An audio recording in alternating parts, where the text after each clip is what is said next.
because is making steak egg constant today เรามีไข่3 is content chicken egg มีหมูสับใช่ไหม minced pork ต้นหอม chopped solid on makase salt and Maggi seasoning ต่อไข่ โอเคนะ shake the egg and the mint pork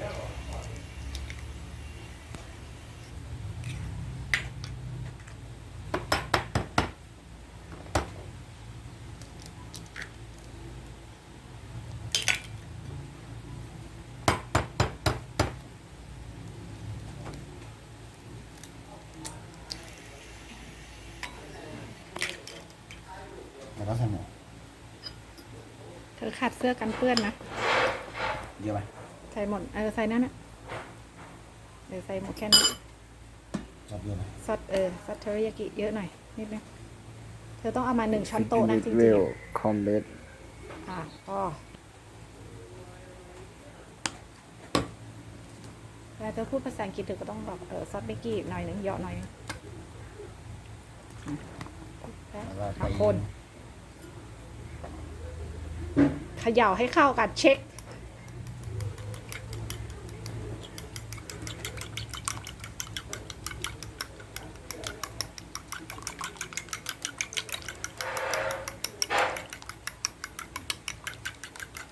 หมูน้อยไหมเอาหมูให้กระจายเยอะๆหน่อย มือวะ เอาละทำให้มันกระจายนะคะให้มันแตกกระจาย ยำเลยปะใส่หมดเลยปะ แล้วแต่ลูกใส่หมดเลยก็ได้ ครบแล้ว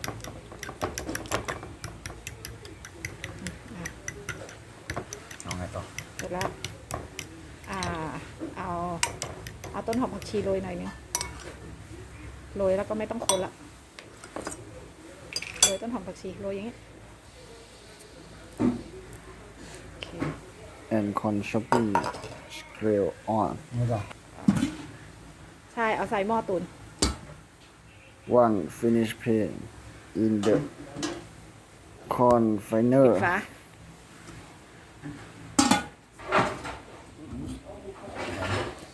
เปิดแก๊สสินี่ตั้งไฟ turn on medium half for 2 minutes ยังไม่เห็นหน้าเธอเลยอ่ะโค้ดหน้ามัน ไม่ก็ไม่ and here we have steamed egg custard thank you for watching